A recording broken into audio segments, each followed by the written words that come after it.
Selamat datang kepada rancangan Sahabat Bertanya.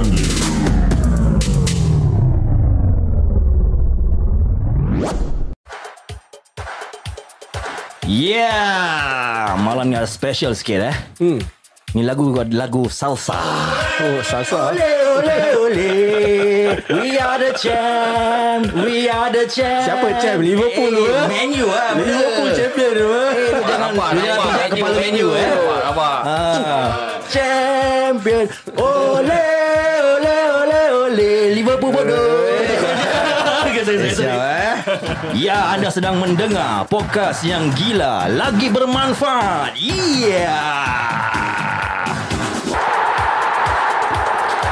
Ya, anda sedang mendengar saya host anda Indra Sahib.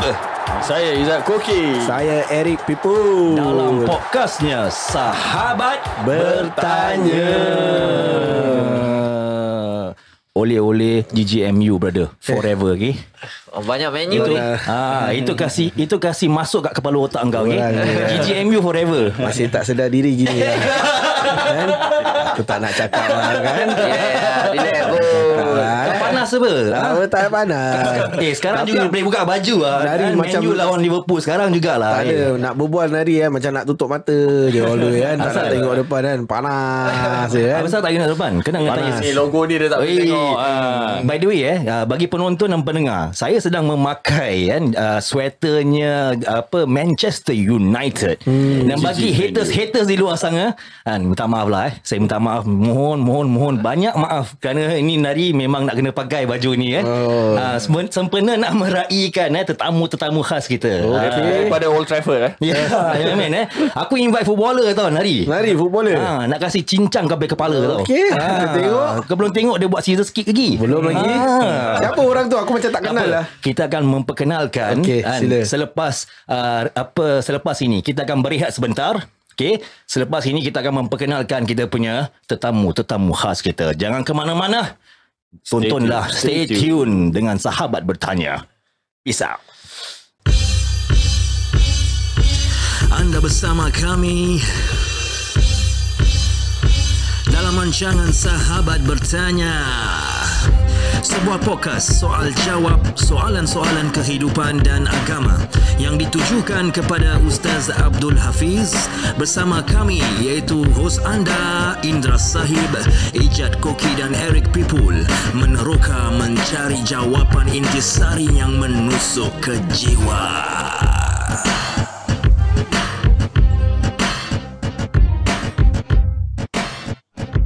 Assalamualaikum semua. Selamat datang kepada podcastnya Sahabat Bertanya. Ya, malam ni special aja. Apa yang special? Special pasal ni malam kita ada dua pemain bola sepak antarabangsa, iaitu tanah air kita, anak Melayu kita di Singapura ni. Aku dengar kau pun main bola bagus dulu Tak lah. Tak ke? Aku humble je. Humble Bukan macam aku dengar info ball picker.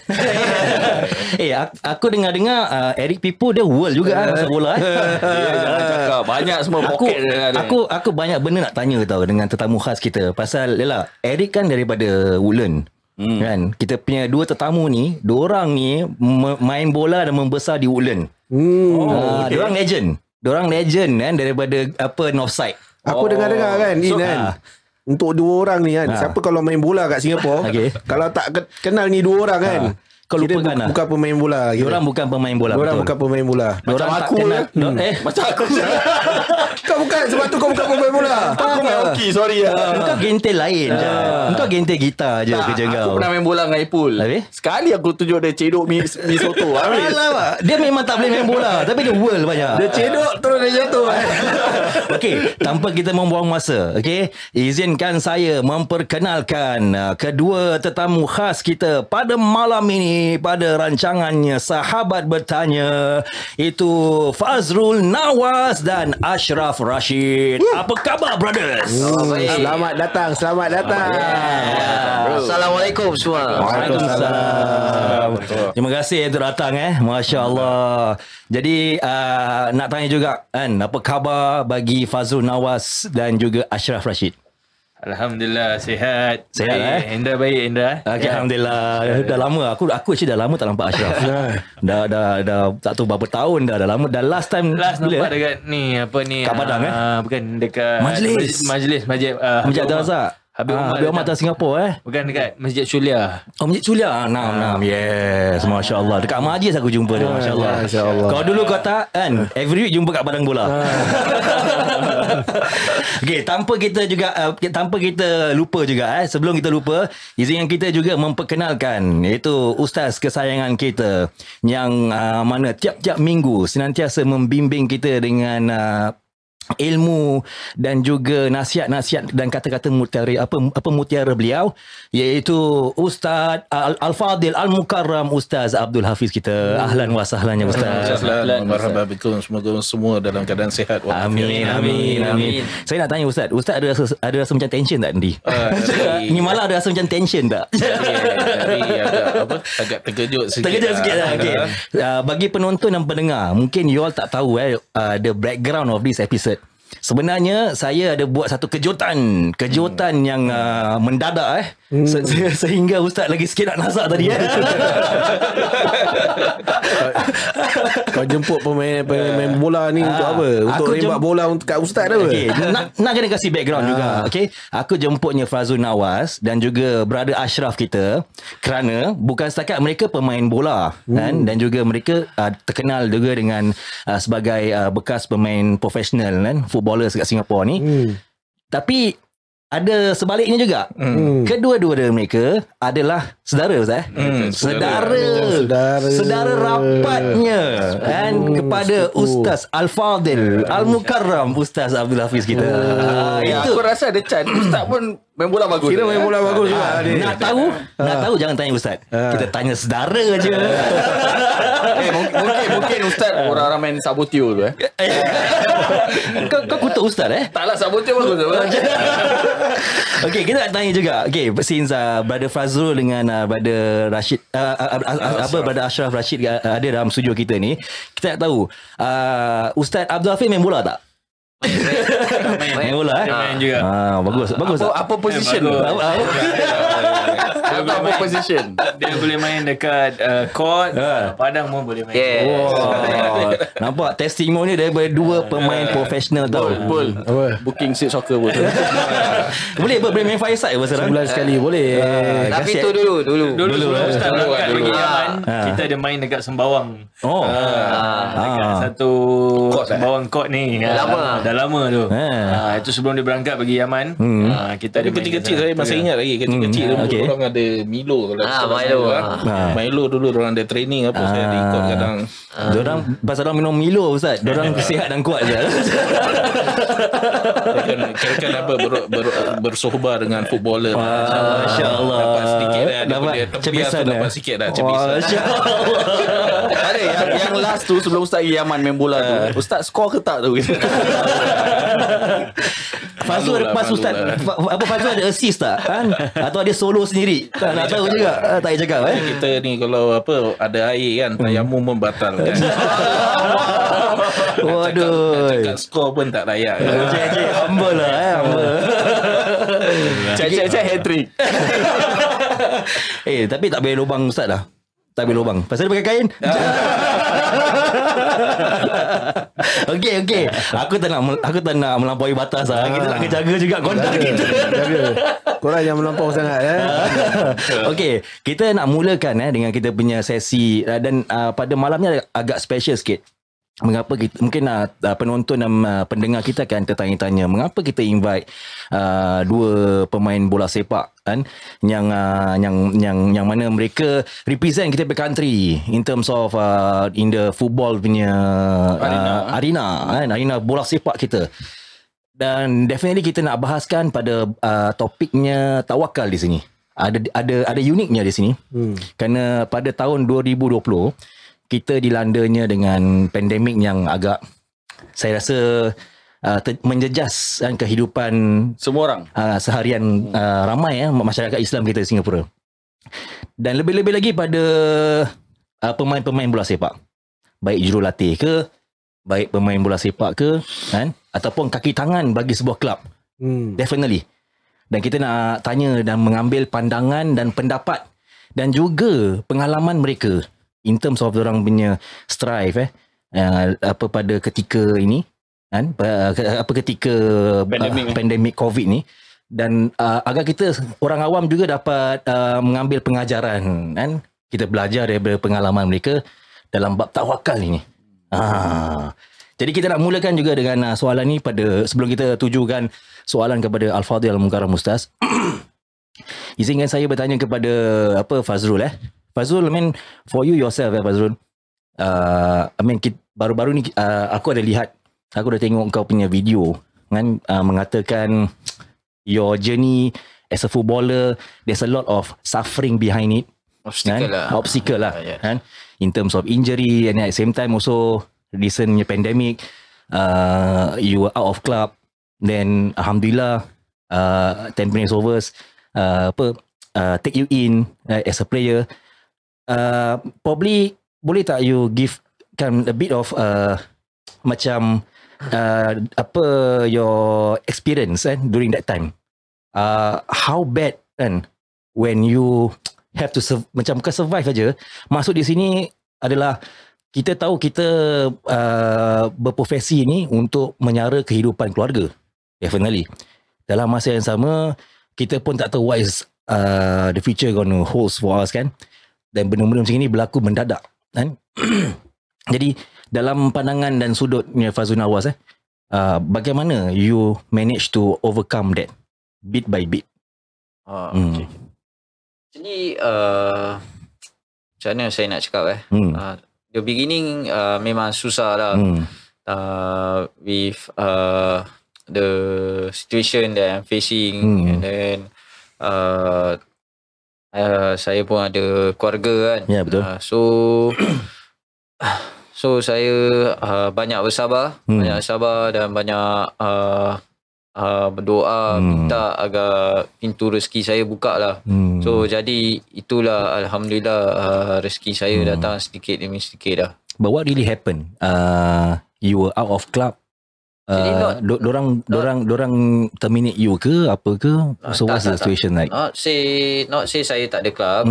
Saya memang ada club. Cuma the thing is club yang saya sign tu dorang harus tutup.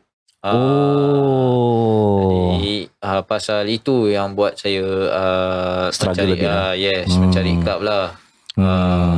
I think one thing about this current situation, it reminds us that sometimes things doesn't go your way tau. Kan? No doubt macam kita nak pursue kita punya career, kita punya haluan hidup tapi kadang mungkin Allah ada rancangan yang baik, rancangan yang lebih baik lagi tau, daripada pengajaran ataupun pengalaman yang kita boleh dengar daripada Brother Fazrul kita kan. Betul. Juga tapi pada akulah macam untuk Fazrul ni semua kan, aku rasa dia tak mengalami yang perkara ni sebagai satu kesusahan dia macam we are just going through the phase saja kan. Because I think there's always hope in the future lah kat Singapore ni kan. Cuma kita tak cerewet. Macam example I have a lot of friends yang kerja dalam bidang music. Yes. Pun terjejas. Ya, betul. So what they did, diorang apa kerja ada diorang bikin. Betul. Apa kerja dia bikin. Anjing rezeki lah. Yes. Betul. But one thing that for footballers, they definitely have to rely on diorang punya clubs right? Yes. And then plus during the time of circuit breaker, tak ada game, tak ada training, tak ada apa. And you yourself macam mana you cope with that? Knowing myself right, so I selalu disiplin lah. So for me it's not an issue because I know that bagi saya selalu akan ingati diri saya untuk selalu berdisiplin untuk menjaga saya punya fitness kesihatan, makan, minum semua. Betul. Nanti memang kita kadang macam aku that time circuit breaker duduk rumah, badan tak terjaga sih. Dah terlampau jaga dah badan aku kan. Boleh nampak. Kena disiplin. Boleh nampak. Kena tahu disiplin kau ikut cara Ipul. Masya-Allah. Apple lah terlampau disiplin. Kau tengok perut dia 2 tingkat. Dia walaupun kena stay home apa kan, dia tak lepas tengok bola. Tengok bola bukan main bola. Tengok bola sambil mau makan. Orang jam tepat pukul 12 tidur, aku makan. Dahsyat. Itu training regime yang gila. Habis ingat senang-senang dah dapat PPQ macam gini. Okey, aku tak nak berbual pasal PPP lah. Aku nak tanya soalan kepada Brother Ashraf kita. Kan, Brother Ashraf juga kan seorang pemain profesional. Lepas tu dia transit to become a professional coach ataupun jurulatih lah kan.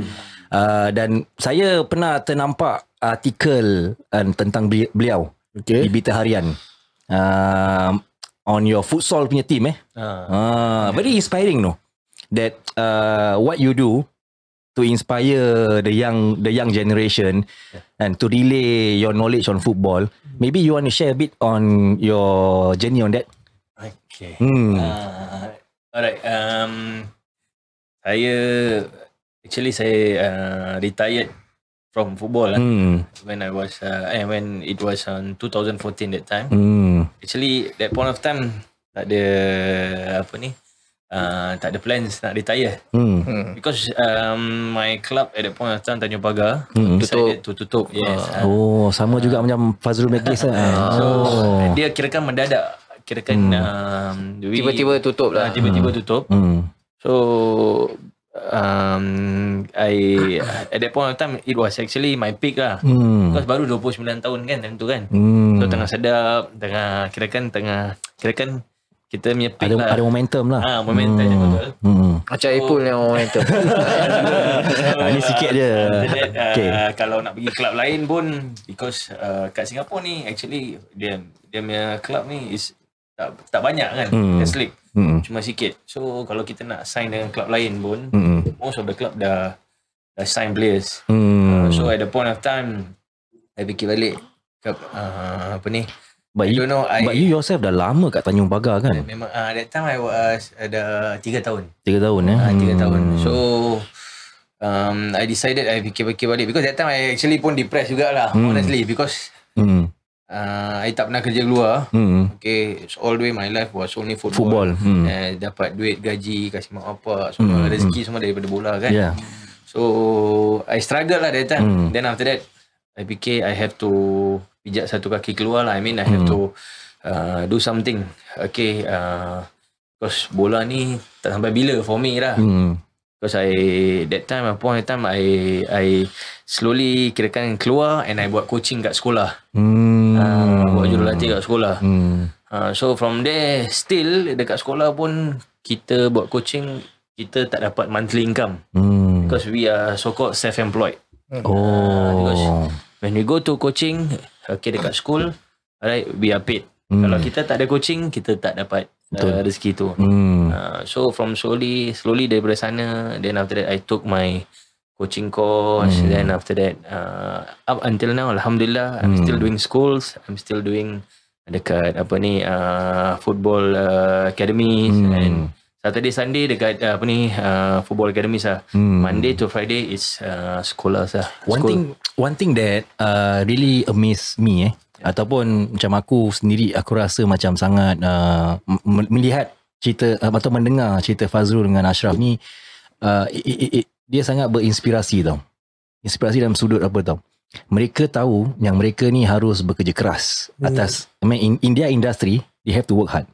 At the same time, we know, pasal kita, alhamdulillah kita born Muslim dan kita pun mempraktikkan agama kita. One thing that aku realise here that dorang benar-benar mengamalkan apa amalan tawakal tu. Dengan senang tau. Macam aku kerja 8 to 5. Kalau macam aku decided to change a new job, definitely aku have to go for interview for a new job first. Confirm dapat itu kerja baru aku resign kerja lama. Betul tak? Betul. Tak banyak tentang tawakal di situ lah. Tak banyak aku mempraktikkan tawakal. Tapi bagi for them self-employed and club close down and they have to go and strive and find something out there. It's not easy punya benda tau. Betul Ini part kan aku ni tak kau bola aja. Aku ada lost sikit. Betul Lin. Okay, betul. Sebab tu aku terus tak main bola lagi. Aku main bola kocik sekarang. Jadi kita nak tanya juga pendapat kepada daripada Al-Fadhil Al-Mukarram Ustaz. I mean bab tawakal ni saya rasa bukan senang Ustaz. Kita semua orang boleh cakap. Even orang yang belajar tiap-tiap minggu buka kitab, ni bab tawakal kan, wa may taqilla yaj'al makhraja kan. Itu bagi orang yang bertakwa kan. Wa may tawakkal kan Allah fa huwa hasbuh kan. Itu bagi mereka yang bertawakal ke atas Allah, maka itu sudah mencukupi. Itu ayat Quran memang senang untuk kita fahamkan tapi nak amalkan tu bukan satu perkara yang senang Ustaz. Mungkin Ustaz boleh tambah ataupun berikan huraian sikit. Okey, dalam Bismillahirrahmanirrahim. Alhamdulillahirabbil alamin. Allahumma salli ala sayyidina Muhammad wa ala ali Muhammad. Apa khabar semua? Semua sihat Alhamdulillah. Alhamdulillah kita masih lagi dalam bulan Rabiul Anwar, bulan kelahiran Nabi sallallahu alaihi wasallam. Jadi alhamdulillah, moga pertemuan kita pada malam ini insya-Allah dapat memberikan manfaat insya-Allah. Kita dapat bawa ilmu, kita kongsi ilmu antara satu sama lain. Amin. Insya-Allah. Jadi tentang tawakal itu sendiri kita kalau lihat dari segi makna lah. Makna apakah maksud daripada tawakal? Tawakal itu adalah penyerahan ataupun keyakinan seorang hamba itu bahawa setiap apa yang dia laksanakan ataupun setiap apa yang dia usahakan itu setelah dia berusaha, dia dah melakukan sedaya yang dia mampu ataupun dia memberikan usahanya yang lebih pada satu-satu perkara yang dia nak lakukan, itu setelah dia usaha, dia menyerahkan segala-galanya ataupun natijahnya itu kepada Allah Subhanahu Wa Taala. Jadi bila dia dah usaha dan dia menyerahkan segala apa perkara yang telah diusahakan itu kepada Allah, maka dia itu dinamakan orang yang bertawakal. Dan dia yakin apa yang Allah Subhanahu Wa Taala berikan itu akan mencukupi. Akan mencukupi baginya insya-Allah Subhanahu Wa Taala. Jadi orang yang bertawakal ini adalah orang yang kuatlah keyakinannya kepada Allah Subhanahu Wa Taala. Lagi-lagi dalam musim seperti ini ataupun dalam masa keadaan yang mana negara ataupun kita punya dunia ini dilanda dengan ujian. Saya rasa bukan hanya satu sektor sahaja yang terjejas, tapi banyak sektor yang terjejas dengan kedatangan pandemik COVID dan sebagainya. Akan tetapi apa yang disebutkan oleh para ulama, kita lihat apa yang disebutkan oleh para ulama dengan kedatangan ujian ini ataupun dengan kedatangan cabaran ataupun ujian daripada Allah Subhanahu Wa Taala, dihadirkan pandemik yang mulia ini ataupun virus yang mulia ini daripada Allah Subhanahu Wa Taala datangkan, itu banyak pengajaran sebenarnya yang boleh kita dapat. Antaranya adalah menguatkan lagi keyakinan kita kepada Allah Subhanahu Wa Taala. Masya-Allah. Walau macam mana pun susah keadaan sekalipun dunia sekarang ini, tetap Allah Subhanahu Wa Taala itu tidak akan mensia-siakan hamba-hambanya. Setiap apa yang telah tertulis bagi seorang hamba itu, tetap dia akan mendapatkan rezeki yang telah ditulis, yang telah ditulis baginya ataupun yang telah ditakdirkan. Setiap sesuatu yang telah ditentukan oleh Allah Subhanahu Wa Taala itu akan diberikan kepada hamba-hamba Allah Subhanahu Wa Taala. Dan dengan kedatangan virus ini ataupun pandemik ini, mungkin seseorang itu dia dapat meningkatkan lagi ketakwaannya kepada Allah Subhanahu Wa Taala, meningkatkan lagi sifat tawakalnya, penyerahannya kepada Allah Subhanahu Wa Taala terhadap apa yang berlaku dalam kehidupan ini dan sebagainya. Kemudian dapat dia itu kembali kepada Allah Subhanahu Wa Taala, al-inabah ila Allah Subhanahu Wa Taala, kembali kepada Allah. Dalam masa yang sama, bila sudah kembali pada Allah, makin menguatkan lagi keyakinan bahawa Allah Subhanahu Wa Taala itu adalah Maha pemberi rezeki. Tidak ada sesuatu yang dapat menghalang seseorang itu untuk mendapatkan rezekinya bila dia itu telah tertulis baginya itu rezeki yang telah ditentukan. Jadi itu mungkin sedikit sebanyak boleh kita letakkanlah dalam perbicaraan tawakul ini. Cuma bila kita bincang tentang tawakal, mungkin ada sebahagian orang kadang dia ada kefahaman yang salah. Dia mengatakan bahawa tawakal ini adalah kita menyerah tanpa kita perlu usaha. Sebab tu ulama dalam Jawharut Tauhid, ulama tauhid itu beza pandangan mana lebih afdal. Seseorang itu dia berusaha lebih baik ataupun dia bertawakal sahaja itu lebih baik. Jadi muktamad ataupun dia punya jawapan adalah lihat kepada keadaan seseorang itu. Lihat kepada keadaan. Ada orang dia usaha dia tu sedikit sahaja, tapi terus dia tawakal kepada Allah, tapi Allah berikan dengan usahanya yang sedikit. Yang menentukan hasil ataupun natijah tu bukan atas usaha kita. Sama ada usaha kita tu banyak ataupun usaha kita tu sedikit, tetap yang menentukan apa yang kita dapat daripada natijah itu adalah Allah Subhanahu wa Ta'ala. Jadi bila dia usaha ke dia tawakal, jadi mana yang lebih baik, lihat kepada keadaan seseorang itulah. Masya-Allah. Ada yang dengan jalan usaha, ada bukan dengan jalan usaha. Contohnya misal kata ada seorang mungkin dia menghadapi masalah dalam masa musim pandemik gini. Tiba-tiba misal kata dibuang kerja contohnya. Tiba-tiba Allah berikan kerja yang lebih baik dan sebagainya tanpa dia usaha. Orang offer dia dan sebagainya tanpa ada usaha. Jadi sama ada usaha ataupun tawakal itu lebih baik, itu lihat kepada hal keadaan seseorang. Dan bila kita cakap tawakal itu bukan bererti orang yang berusaha ini kurang dia benar tawakal. Tak. Jadi walaupun kadang ada orang dia kerja 8 to 5, 8 to 6 dan sebagainya, itu dia mengambil asbab. Dia mengambil asbab untuk kehidupannya. Tidak ada beza.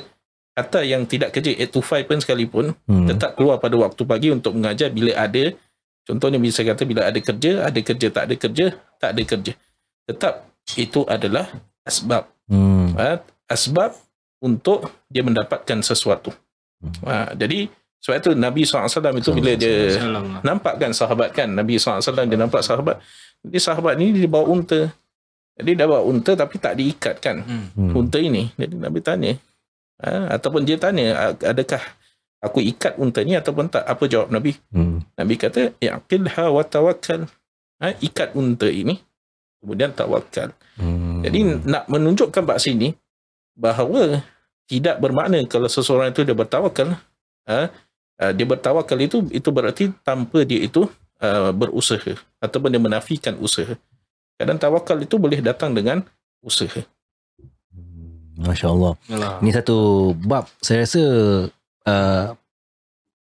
berbagai-bagai jenis pandangan juga daripada golongan masyarakat kita. Kita nak tanya juga sikit daripada Brother Fazrul juga. I mean, you yourself, I mean, saya kenal Fazrul, aku kenal Fazrul ni dah lama. Fazrul dengan Ashraf memang daripada zaman sekolah. And we know kita punya own characters bila kat dalam padang lah. Kita memang suka strive and work hard ni orang. And dalam apa bidang kita buat, lagi-lagi pada bidangnya yang kita minat, iaitu bola sepak, kita willing to strive and put our heart and soul and effort. Definitely seeing Fazrul, who is a national player and achieve many things in terms of international stage, dan ramai daripada golongan-golongan anak muda kita banyak memandang Fazrul Nawaz ni sebagai satu figure ataupun satu ikon lah untuk diberikan satu panduan agar I also want to follow like Fazrul lah. Follow like itu lah. Dalam masa yang sama Fazrul, you yourself, kita semua practicing Muslim, kan? Kita pun nak kena portray the right character, and at the same time kita as a footballer kita nak portray the right image as a footballer, as a Muslim. And untuk pandangan you yourself Fazrul, dan bagi anak-anak muda yang baru nak masuk ke dunia bola sepak ni, you yourself very experienced, you went through tawakal, kesabaran dalam your career. What is the best advice to budak-budak muda ni? Pandangan saya untuk budak-budak muda ingin jadikan bola sepak sebagai kerjaya mereka kan. Untuk saya pertama sekali memang kena kerja keras, berdisiplin, and then bagi saya paling penting is the people around you, who you mix with, and itu play a part a lot. Because kalau orang-orang yang ini yang selalu mereka campur berikan mereka banyak manfaat, macam pergi ke masjid ke, ajar mereka macam semua solat sama, itu bagi saya yang paling penting yang bagi kita, sebab pasal bila kita dekat dalam padang macam Indra, you yourself know, kadang kita bila tengah marah kita tak boleh control ikut emosi so kalau kita ada the people around us yang ada yang kita tengok as contoh dia, asal dia walaupun macam mana pun dia marah tapi dia tak sabar. So kita boleh ambil dia sebagai contoh. Maybe for Fazrul, okay, I want to ask you this question, Fazrul. When you yourself, when you come into the national squad ataupun come into a club bila usia muda dalam 18 tahun, 19 tahun back then, definitely you have a lot of senior figure back then yang mentor you. Ya, betul. Nak tanya juga, ada tak pemain-pemain bola sepak yang mentor dalam segi keagamaan? Ada. Bagi saya, ya bila time saya baru start saya professional career, ada yang player yang senior memang saya look up tu lah. Saya pun tengok dorang sebagai contoh lah. Walau macam mana pun dorang sibuk, tapi tetap dorang akan beri perhatian kepada player-player muda, dan kadang diorang pun ada advice. So I take this as a learning experience lah. Amazing masya-Allah. One thing kita bless kita punya, I mean, I want to also post this question to Brother Ashraf, who is a coach. Kita kat Singapura ni, to be honest, we are blessed. And kalau kita trace back in history, kita punya jurulatih Muslim kita, daripada golongan orang Islam kita, yang senior seperti the late Majid Arif, dan baru-baru ni kita baru kehilangan satu, arwah Salim Mu'in. Diorang golongan senior yang banyak membimbing anak-anak muda, bukan setakat dengan bola sepak tau, dengan nasihat, dengan berdakwah. Nak pose the same question to Brother Ashraf, and do you think that this figure play a very big role in kita punya football community tak? Yes, actually yes, these figures for me memang dorang play very big impact lah to the community. Okay, bagi saya cuma saya nak saya nak cakap sikit, bila part saya ingat lagi bila part 2015 bila saya baru mula-mula buat coaching jurulatih kat sekolah. So I was attached to, this is someone I respect lah. I think you know Tuari Paijan lah. Oh, Masya Allah. Okay. Dalam saya tengok dia mengajar budak-budak dan macam mana he's a practice Muslim, you know. Ya, betul. So saya suka cara dia bila dia mengingatkan anak-anak bola yang budak-budak muda supaya kalau nak main bola, nak pergi jauh, tapi solat jangan tinggal. Masya Allah. So for me, what I respect him is that lah. I mean, cara dia berdakwah lah dengan anak-anak muda, macam mana pun bila kalau saya attach dengan dia nearly 1 year. Okay, 1 year I was with him. So after that I go my way, he go his way. But for 1 year, okay, before kita start coaching dia akan dakwah budak tu macam dah semain subuh belum pagi tadi. Masya Allah, Haji. Haji. So bila part dia akan bagi dia solat tu paling penting lah. Betul. Budak, lagi-lagi budak-budak yang dah bahalil kan. Nanti dia cakap tapi yang macam kadang-kadang ada budak-budak non-Muslim pun dengar jugalah. So saya suka dia punya cara dia berdakwah tu. Bila dia mengajar bola tu, tapi dia punya dakwah dalam bab ni macam solat ni penting ni semua. Masya Allah. Amazing. Macam okay, aku pun ada experience aku sendiri tau. Aku dulu tak ada coach je. Kau pandang rendah ke aku Kau coach. Okay, sabar Faz, aku just want to set the record straight Aku tahu korang membesar dekat Woodland Block 10. Before that kita West Coast. West Coast. Aku tahu korang famous kat sana. Lagi Ashraf. Dan itu basketball court tu banyak cerita-cerita legendary kat sana. By the way, kalau korang tak tahu mana Marsiling Block 10, korang kental. Korang tak pernah main bola. Sana tempat gelanggang, all the best footballer comes from there. Okay. Jadi aku nak set the record straight. And member aku ni Eric People, dia claim dia big timer dekat tu blok. Aku tak main sana lah. Tak. Salah Dia cakap dengan aku, Dia ada info berat sikit aku nak cakap ni. Tak ada. Dia kata primary school dia pernah timbang 100 lebih Apalah sangat timbang bola 100 tu habis aku. dia cakap dengan aku last week sebelum aku invite kau dia bilang aku boleh timbang bola lagi banyak daripada Fazrul Nawas. Masih Premier Legend tu. Orang tahu kalau pucuk primary orang tahulah. Aku tak mau cakap lah kan. Ini pasal bola. Tak bukan bola je Raja. Bola takraw kau kasih aku lah. Kau check rekod sikit you are champion hoki macam mana. Tapi itu dulu. Primary school je. Dulu time poli pakai sahabat sebab aku tak ada coach yang bimbing aku kan.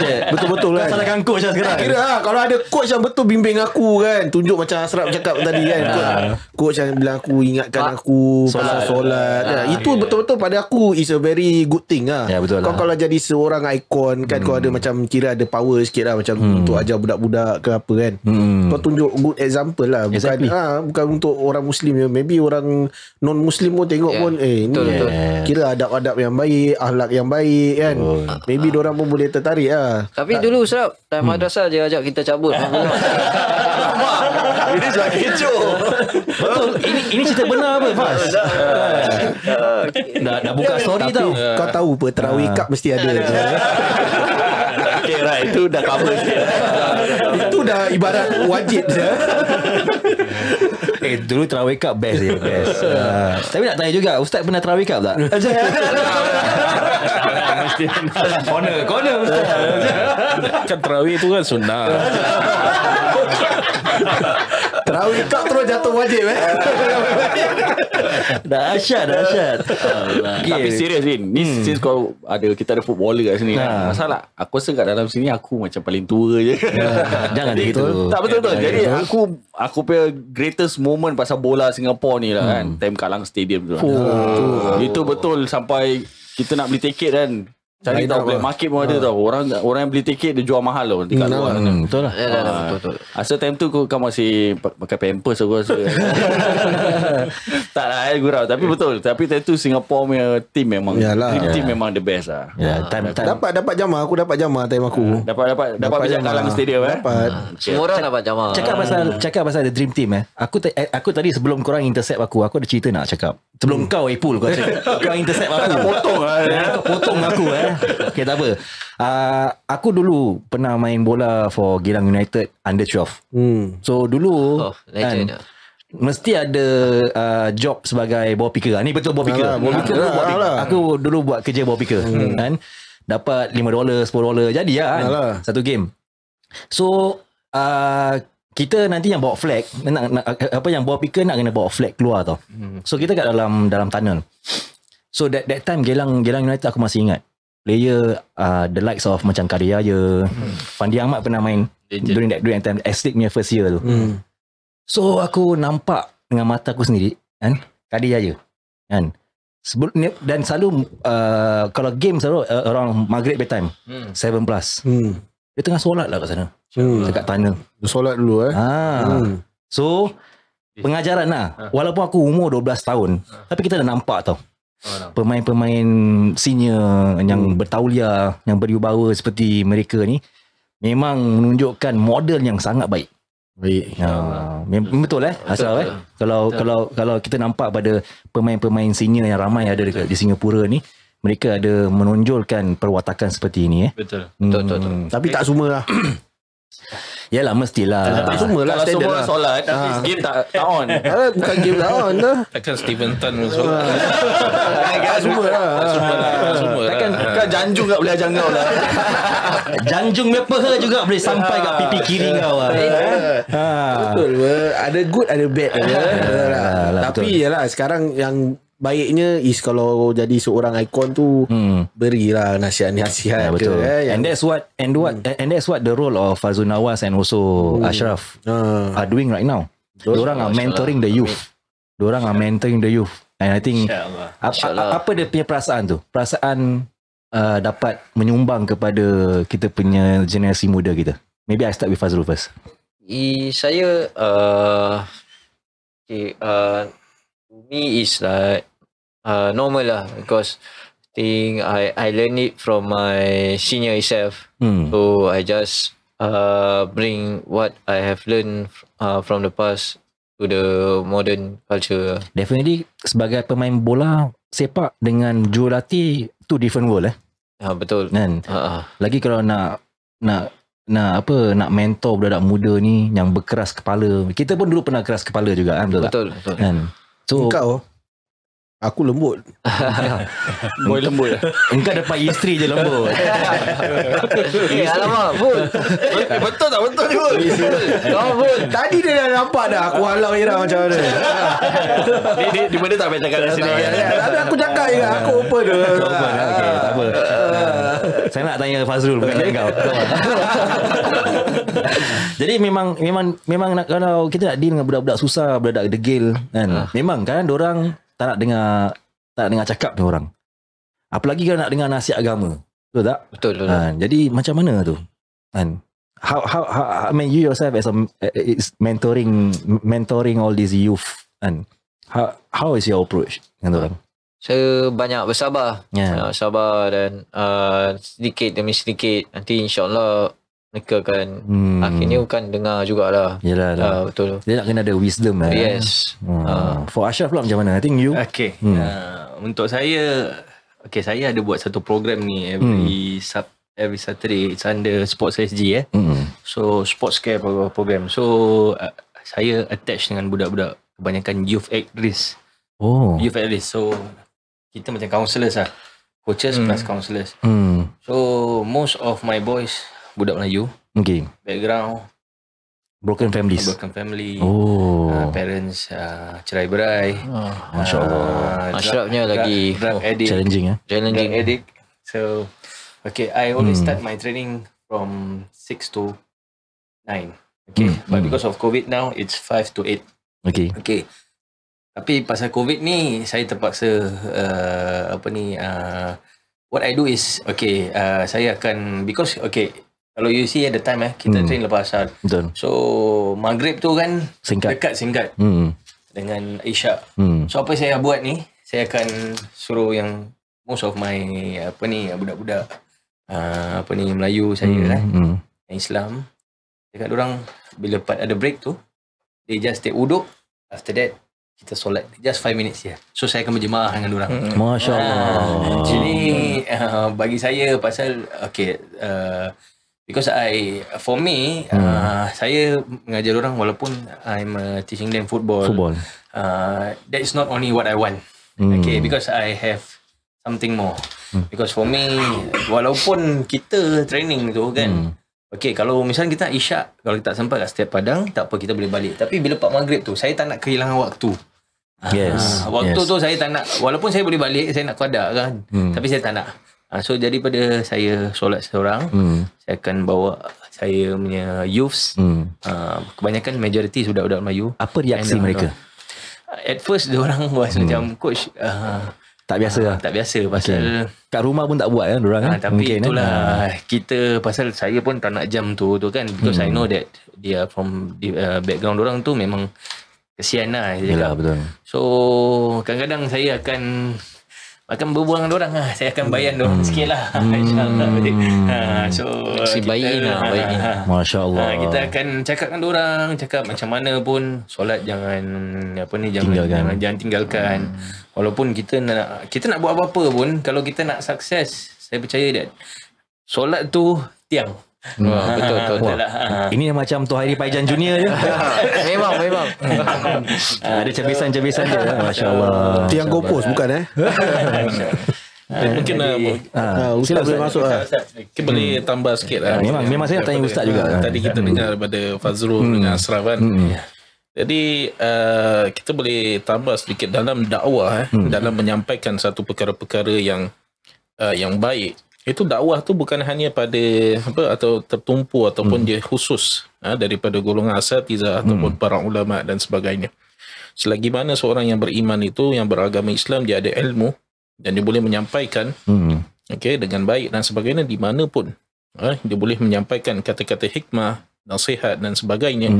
Maka itu adalah perkara yang perkara yang sangat baik. Jadi bukan hanya di masjid sahaja ataupun di tempat majlis ilmu sahaja. Bahkan baru kita dengar tadi di stadium ataupun dekat Latihan bola, coaching padang bola dan sebagainya. Kata-kata hikmah disampaikan untuk anak-anak yang baru nak kenal agama dan sebagainya, walaupun sedikit. Walaupun sedikit, contohnya tentang solat yang tadi disebutkan, walaupun kadang kata-kata hikmah yang sedikit tentang solat dan sebagainya, jadi itu satu perkara yang sangat baik. Dan bila tadi disampaikan oleh Ashraf dan juga Fazrul, jadi itu menunjukkan juga orang yang sampaikan dakwah itu kena ada fiqh dakwah, iaitu dia faham ketika dia nak berdakwah. Sebab tu disebutkan di situ khatibun nas ala qadril unqul. Jadi orang yang dia nak dakwah ini mungkin sebelum ini mungkin belum pernah dengar lagi ataupun tak tahu cara nak solat dan sebagainya. Jadi berikan yang simple yang mana mereka boleh terima. Mungkin sekarang orang gunakan logik dan sebagainya, kita gunakan logik dan sebagainya, kita kena solat dan sebagainya. Kemudian perlu pada ilmu fikir yang sedikit-sedikit. Contohnya nak fahamkan orang bahawa solat ini bukan nak kena ada sejadah ke apa dan sebagainya. Selagi ada kain dan sebagainya menutupi aurat, kemudian wuduk, muka, tangan, kepala, kaki, senang, mudah. Jadi solat tu mudah dalam masa 5 minit saja. Jadi orang dengar pun, budak-budak baru dengar pun cara ingat macam senang.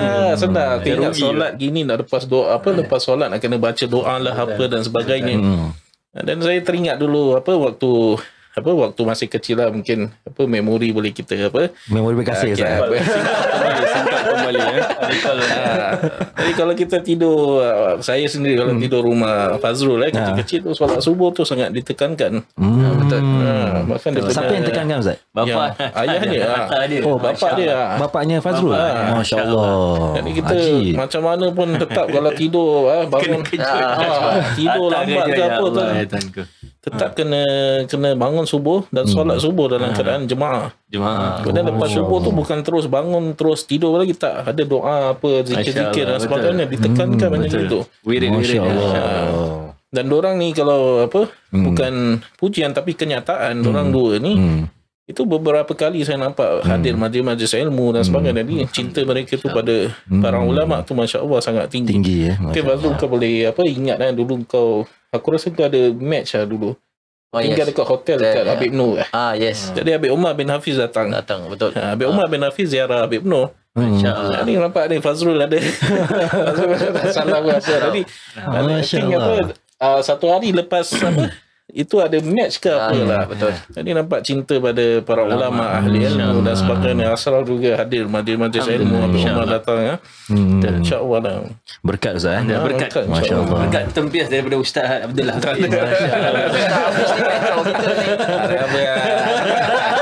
Ustaz humble.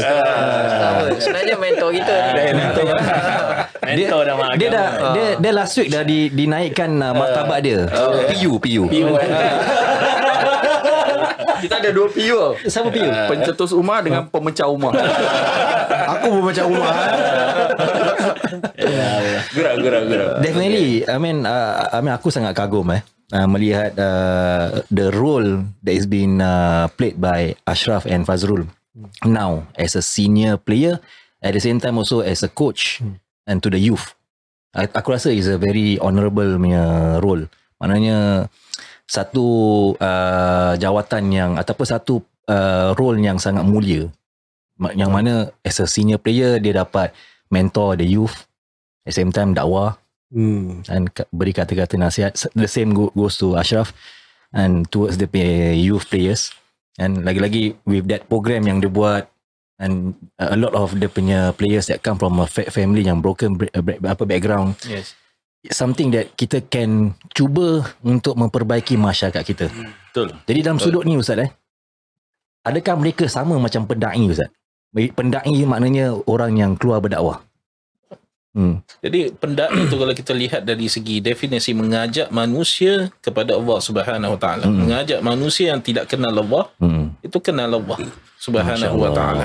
Jadi pendai ini bukanlah dia mesti daripada orang yang contohnya ada PhD ataupun ada master dalam Islamic Studies dan sebagainya. Atau buka kelas tak? Selagi buka kelas, ada majlis ini di masjid dan sebagainya, tidak. Ataupun berpakaian tertentu dan sebagainya untuk menyampaikan dakwah, tidak.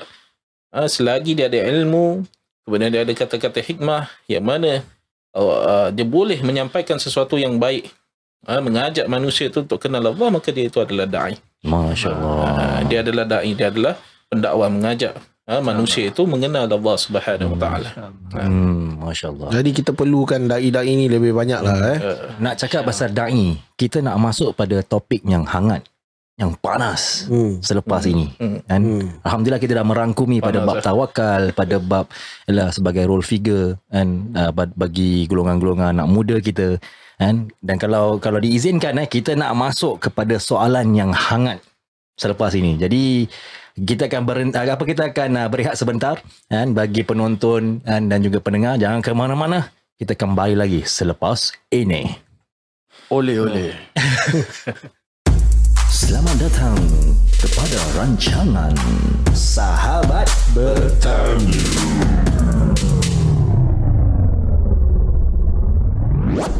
Assalamualaikum semua. Selamat kembali lagi pada podcast Sahabat Bertanya. Kita akan meneroka dan menyelami pada topik yang hangat dan panas sekarang ni. Di Singapura sekarang tengah berlaku. Jadi kita tak nak, aku rasa semua orang tahu apa yang berlaku sekarang. Betul tak? Dan isu yang mana sehingga MUIS nak kena keluarkan statement on this. Dan juga isu yang mana Pergas has to step in. Dan isu yang mengenai seseorang itu mengaku yang dia tu Nabi. Saya rasa semua orang tahulah ini bab. Saya rasa semua orang tahu ini bab. Kita tak nak scrutinize ataupun kita tak nak criticize sesiapa pihak pun. Kita hanya motif kita pada malam ini adalah hanya untuk memperbaiki kefahaman yang diketengahkan. Kalau seandai kefahaman itu adalah kenyataan yang dibawa oleh kumpulan-kumpulan ini tersebut. Apa yang dikatakan lah, kalau betul lah. Tapi kita tak tahu regardless betul tak betul, tetap kefahaman itu sudah disiarkan kepada masyarakat. Jadi kita nak memperbaiki kefahaman itu daripada sudut ilmu. Raise awareness agar disandarkan balik dengan cara ikut pada jejak hukum-hukum yang telah dilandaskan oleh ulama-ulama kita lah. Jadi pertama kita nak bahaskan di sini. Mereka mengaku kan. Aku dah tulis. Seseorang tu mengaku lah. Seseorang itu dia mengaku yang dia boleh menghadirkan rohnya Rasulullah SAW dalam majlisnya. Dan dia mengatakan dia boleh seru rohnya Rasulullah datang itu majlis. Jadi kita nak tanyakan ini soalan kepada Al-Fadhil Al-Mukarram Ustaz. Jadi yang sebelum itu pengakuan bahawa dia Nabi dan sebagainya. Mungkin kita boleh ta'liq sikit lah, ataupun kita komen sedikit lah perkara itu. Jadi pengakuan tentang Nabi ataupun adanya Nabi itu setelah Nabi Muhammad itu adalah satu perkara yang memang tidak boleh diterima lah. Bahkan ini perkara kalau kita misalnya kita katakan ataupun kita tanyakan kepada budak-budak yang baru belajar kindergarten dan sebagainya, itu yang faham tentang usul ataupun yang belajar ilmu tauhid dan sebagainya, itu tidak ada Nabi setelah Nabi Muhammad sallallahu alaihi wasallam. Itu telah dikuatkan oleh Allah Subhanahu Wa Taala dalam Al-Quran. Itu Nabi Muhammad SAW itu adalah penutup bagi segala Nabi. Dan juga dalam hadis Nabi SAW, Nabi mengatakan la Nabi ya ba'di. Iaitu tidak ada Nabi yang datang selepas aku. Jadi dia adalah satu perkara yang mana sebenarnya memang tidak perlu pun untuk dibahaskan. Sebab apa? Ini adalah perkara yang ma'lum minad din bid-darurah.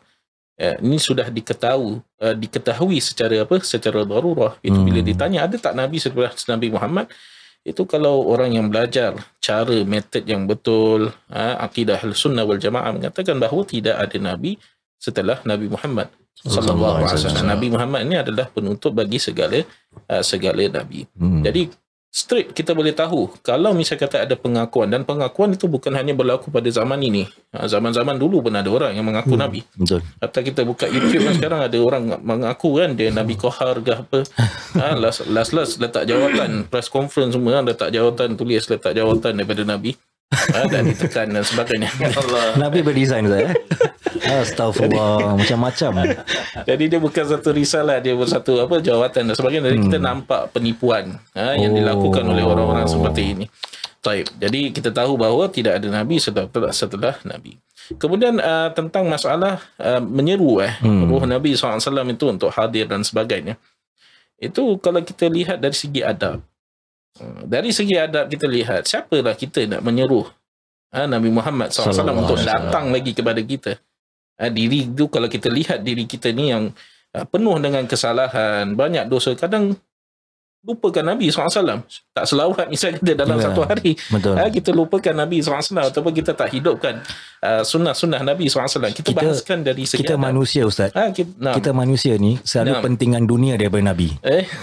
Betul? Ya, betul. Jadi banyak daripada sunnah-sunnah dan sebagainya itu kadang tak diikuti, bahkan diikuti hawa nafsunya.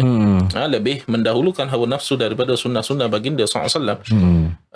Jadi siapa kita untuk menyeru ataupun memanggil orang yang diistimewakan oleh Allah Subhanahu Wa Taala, orang yang dimuliakan, dianugerahkan oleh Allah Subhanahu Wa Taala dengan pelbagai macam keistimewaan. Siapa kita untuk menyeru dia untuk datang, kemudian datang menghadap kita dan sebagainya. Sedangkan para salihin, orang-orang soleh dulu kalau datang itu nak ziarah Nabi SAW itu ada yang sampai kerinduannya yang teramat sangat dan ketakutannya takut tidak beradab. Bila berada di depan makam Rasulullah pingsan. Pingsan sebelum masuk ke kota Madinah. Ada yang bila masuk dalam kota Madinah dan masuk dalam masjid Nabi SAW itu bila nak berdiri disuruh untuk dekat badan dengan Nabi SAW. Ini kan makam Nabi, orang yang selalu kamu rindukan. Dia mengatakan aku berjauhan kerana apa? Aku tahu siapa diriku. Diriku ini orang soleh, bukan orang biasa, orang soleh. Dia menganggap dirinya itu tidak layak untuk dekat dengan Nabi Muhammad SAW. Jadi dalam keadaan macam menyeru untuk datang dan sebagainya, itu boleh kita bahaskan dari segi adab. Itu adalah satu perkara yang tidak patut tidak patut berlaku dan sebagainya. Dan kalau kita lihat dalam metod pelajaran Ahlus Sunnati wal Jamaah yang diambil daripada guru-guru kita dan sebagainya, tidak dibahaskan perkara-perkara seperti ini. Contohnya menyeru ruh fulan, menyeru ruh fulan untuk masuk ke dalam badan dan sebagainya. Seperti mana sekarang pada waktu sekarang ini masyhur kadang kita lihat dalam video dan sebagainya dipanggil ratu daripada Jawa, dipanggil ratu ini, dipanggil raja ini dan sebagainya. Kemudian masuk di dalam badan, kemudian ada berbicara, berdialog dan sebagainya. Ini semua bukan daripada perkara-perkara yang diajarkan kalau kita lihat dalam metod pelajaran Ahlus Sunnati wal Jamaah. Jadi kembalilah kepada basic. Kembalilah kepada basic dan kuatkan ilmu yang basic dan sebagainya. Itu adalah perkara yang sangat penting. Ilmu fardu ain dan sebagainya itu dikuatkan dan sebagainya, dan jauhkan daripada perkara-perkara yang tidak ada asal usulnya di dalam agama. Jadi memang kita tahu yang mendakwa sedemikian ni adalah ketua ataupun orang-orang yang memiliki jawatan ataupun menduduki satu pangkat lah dalam sebuah kumpulan lah. Selalunya yang mendakwa ni selalu dia ketua, dia chief, dia cong. Tapi kita yang amat menghairankan juga Ustaz adalah pengikut-pengikut dia ni bukan calang-calang juga kan. Pengikut-pengikut ada ramai yang daripada kalangan orang yang berpelajaran tinggi. When in layman terms we can say they are very well educated. Betul tak? Tapi tetap terpedaya dengan kata-kata ataupun hukum-hukum sedemikian. Ni kita nak bahaskan lagi Ustaz Ada few hukum-hukum yang dia mengatakan, yang bukan dia ataupun kumpulan ini mendakwa. Yang mana dituduh lah, yang dituduh. Wallahu alam kalau benar ini pengakuan dari mereka. Jadi kita nak bahas dari sudut hukum saja, kan? Dia mengaku, yang tadi kita dah bahaskan, dia mengaku yang dia boleh menyeru rohnya Rasulullah SAW, dan juga dia mengaku yang dia ni mengikut jejak kehidupannya Rasulullah SAW dalam segi langkah dakwahnya. Dan dengan itu dia menyeru kepada pengikut-pengikut wanita dalam kumpulan itu untuk menyokong dia, mana support dia lah, in terms of financially, spiritually, dan dikatakan dia memiliki isteri-isteri batin. Isteri-isteri batin di sini adalah dia melakukan pernikahan batin. Wallahualam, mungkin cara dia macam mana tak tahu cara dia Kau partner kau hidup batin ni Partner je kau partner aku nak tahu juga, mana tahu ada jin wanita nak masuk meminang aku ke. Jadi aku tahu juga kan cara-cara dia kan. Ini manusia. Ini manusia manusia. Fizikal manusia. Macam dulu pernah dengar kalau macam kes-kes ni dengan jin ke bonian orang bonian ni sekarang manusia oh dahsyat. Tapi kalau jin tengok kau pun jin tak sudi kahwin dengan kau. Tak sudi. Kau pandang aku no face Orang bonian kau tengok kau ada lari je. Kau try tanya peminat, kalau suka dengan muka aku letak love nanti, komen love je. Bunian tengok dia, Bunian ingat dia Bunian. Bunian tengok dia, Bunian ingat dia jin. Okey, jadi kita nak tanya pada ustaz. Ada yang balik pada pengakuan yang dia mengatakan kehidupan dia itu mengikut jejak langkahnya Nabi Rasulullah SAW. Dan kita tahu sejarahnya Nabi SAW ini, kalau kita kaji balik pada sejarah Nabi SAW dalam segi sudut yang sahih lah, yang mana kita belajar daripada sudut guru-guru kita dengan ulama-ulama kita faham yang Nabi SAW kehidupannya banyak dibantu oleh golongan-golongan ahlu nisa daripada hidupnya, seperti isterinya yang pertama Sayyidina Khadijah. Lepas tu banyak lagi golongan-golongan wanita seperti anaknya, putri-putrinya dan isterinya Sayyidina Aisyah. Saya nak namakan mungkin tak, atau nak ringkaskan susah di sini. Tapi kita tahu kehidupan Nabi ni banyak dibantu oleh wanita-wanita Islam yang mulia seperti ini. Dan dia nak samakan diri dia ni dengan jejak langkah Nabi. Jadi macam mana ustaz? Jadi saya nak tanya pendapat ustaz. Adakah zaman ini satu perkara yang kita boleh referalkan dengan kehidupan Nabi seperti itu? Nah, untuk menyamakan diri itu dengan Nabi Muhammad SAW itu jauh sekali lah. Sebab itu kita kembali kepada masalah adab dan sebagainya. Itu kalau kita lihat, kita kenal diri kita ukur baju di badan sendirilah. Untuk kita menyamakan diri kita, taraf kita ataupun level kita dengan Nabi Muhammad SAW itu sangat-sangat jauh sekali. Sangat-sangat jauh sekali. Bahkan kalau misalnya kata apa yang didakwakan itu memang benar-benar berlaku, kalau misalnya kata dia mengambil perempuan untuk menyokong dia punya ajaran dan sebagainya, untuk mendukung dan sebagainya, memang pada zaman Nabi SAW itu, Nabi SAW yang menyokong dakwah Nabi SAW itu, pejuang-pejuang itu bukan hanya daripada golongan lelaki, tetapi ramai juga daripada golongan perempuan. Contohnya seperti isteri Nabi SAW, anak Nabi Sayyidatuna Fatimah, Sayyidatuna Khadijah, isteri Nabi SAW, dan juga isteri-isteri yang lain banyak menyokong dakwah Nabi Muhammad SAW. Tetapi kalau dia nak menyamakan apa yang didakwa ataupun apa yang dia bawa dan sebagainya dengan Nabi, dan sedangkan dari sudut syariah contohnya ada salah ataupun tidak mengikut apa yang diajarkan oleh Nabi SAW, bagaimana kamu nak mendakwa bahawa kamu ni meneruskan dakwah dan juga ajaran-ajaran yang dibawa oleh Nabi SAW, sedangkan kamu tidak mengikuti apa yang diajarkan oleh Nabi SAW. yakni kamu punya perbuatan ataupun percakapan kamu, mungkin pergaulan dan sebagainya itu melanggar ataupun bercanggah dengan apa yang dibawa oleh Nabi SAW. Jadi kamu tak berada dalam satu line lah. Kamu tak berada dalam satu track. Kita ada track ini, kereta api track, itu Nabi SAW di depan. Tapi kita bawa jalan yang lain dan sebagainya. Jadi macam mana kita nak mengaku kita berada di dalam track yang sama sampai kepada Rasulullah sallallahu alaihi wasallam. Kemudian ada kadang dalam pengakuan seperti ini, contohnya ada perkara seperti masalah nikah batin dan sebagainya. Kita tahu selama hari raya kan mak uzai batin. Jadi nikah batin ke Allah itu tak tahu apa dia punya gambaran daripada nikah batin. Tapi selama yang kita belajar dengan ilmu kita yang sedikit, ilmu saya yang sedikit dan sebagainya, tak pernah pula jumpa istilah dalam kitab-kitab fiqh daripada kitab yang basic, kitab pertengahan ataupun mungkin kitab yang besar ataupun disebutkan oleh guru-guru kita itu tentang nikah batin dan sebagainya. Jadi apa yang boleh kita kongsikan kat sini, jangan membawa perkara-perkara yang merumitkan. Jangan membawa perkara-perkara yang boleh mengelirukan masyarakat. Banyak lagi orang yang di luar sana yang belum lagi kenal Allah Subhanahu Wa Taala. Itu bahkan tak tahu pun sunnah Nabi SAW macam mana nak solat dan sebagainya. Jadi kenapa tak tekankan perkara seperti itu, perkara yang basic dan sebagainya. Kenapa mesti keluarkan benda-benda yang bukan-bukan seperti ini, contohnya memanggil roh Nabi dan sebagainya datang dan sebagainya. Saya ada soalan, Ustaz.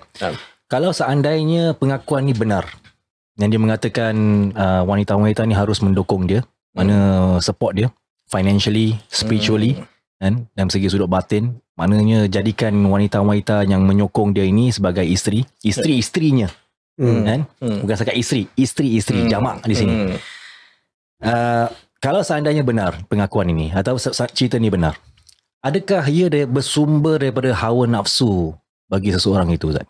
Kerana again we talk about keduniaan di sini, lelaki dia punya weakness terletak pada nafsu dia. Engkau lah. Semua orang. Aku pun mengaku lah. Tak apa. Kalau kau nak suruh aku mengaku sekarang, aku rela mengaku. Mengaku lah. Kau angkat lah kira. Ini bukan wayang sandiwara Melayu TV3, tak ada. Ini pengakuan sebagai kita semua manusia ada kelemahan dan kita semua ada. Ini kira Eric versus Indra. Ni Faz, kasih aku bola Faz. Tak ada okay lah full dia mengaku. Okay, so balik pada tadi apa saya katakan, Zat, dia bersumber dengan nafsu. Jadi definitely lelaki ni weakness dia terletak pada dua, bukan tiga, bukan empat. Selalunya yang dua ni either pada wanita, kan, ataupun keduniaan lah, itu mata wang ringgit dan kedudukan dan status dan sebagainya. Tapi di sini yang saya boleh lihat, Ustaz, kedua-duanya ni terganggu dalam segi sudut statusnya sebagai ketua dan juga daripada sudut nafsunya. Kan? Jadi ni kita nak bahaskan daripada sudut angle ilmu je lah, bukan nak mengkritik orang ni, tidak. Kita nak bahaskan dari sudut mana general. Sumber pengakuan seperti ini, adakah dia bersumber daripada nafsu beliau tersendiri? Satu-satu perkara yang melanggar syariat ataupun melanggar sesuatu yang telah disyariatkan oleh Allah Subhanahu Wa Taala, melanggar Quran ataupun melanggar sunnah, ataupun misalnya kata melanggar ijma' dan sebagainya, dan juga melanggar hukum ahkam yang telah ditetapkan Allah Subhanahu Wa Taala dalam Quran ataupun melalui hadis Nabi SAW, itu adalah kalau dia mengikuti sesuatu yang bercanggah. Contohnya dah memang terang dah di dalam Al-Quran bahawa seorang lelaki itu mengeluarkan nafkah kepada isteri dan juga kepada anak-anak, sedangkan dia dalam keadaan sehat, dia tak sakit dan sebagainya, dia ada kemampuan dan sebagainya, tapi dia menggunakan metod yang lain. Dia mengatakan contohnya perempuan ini yang perlu mendukung dia dan sebagainya, sedangkan dia malas dan sebagainya. Ya, betul. Jadi itu sudah terang dan juga sudah jelas. Nampak itu, kebatilan dia. Nampak kebatilannya, dan dia orang kata, maaf kata, kadang menggunakan agama untuk tujuan dunia. Jadi menggunakan, kadang maaf kata, orang akan menggunakan bahawa lihat pada zaman Nabi itu perempuan Khadijah, Sayyidatuna Khadijah keluarkan nafkah, bantu Nabi dan sebagainya dalam dakwah, kenapa korang tak bantu aku dan sebagainya, contohnya. Jadi menggunakan agama itu sendiri ataupun hujah dalam agama itu untuk kepentingan diri sendiri, itu adalah sesuatu yang tidak baik, sesuatu yang buruk, bahkan akan menjadi hujah ke atasnya nanti pada hari akhirat. Maaf Ustaz, saya ada satu benda yang nak ketengahkan di sini. Saya nak bawa satu diskusi bagi semua sahabat-sahabat yang hadir pada malam ni. Kalau kita lihat kepada kehidupan Nabi kita SAW, beliau didokong oleh wanita-wanita Islam yang mulia, dalam segi kewangan ke, dalam segi moral support ke, dalam segi apa-apalah, kan, tenaga dan sebagainya. Nabi SAW mendapat dokongan dan sokongan yang sangat padat sekali daripada golongan-golongan wanita yang contribute to Rasulullah SAW. Dengan contribution macam gitu pun Ustaz, Nabi tetap miskin. Tetap miskin. Kan? Walau macam mana orang menginfak ataupun menghadiahkan Nabi dengan banyak harta-harta pun, Nabi tetap miskin.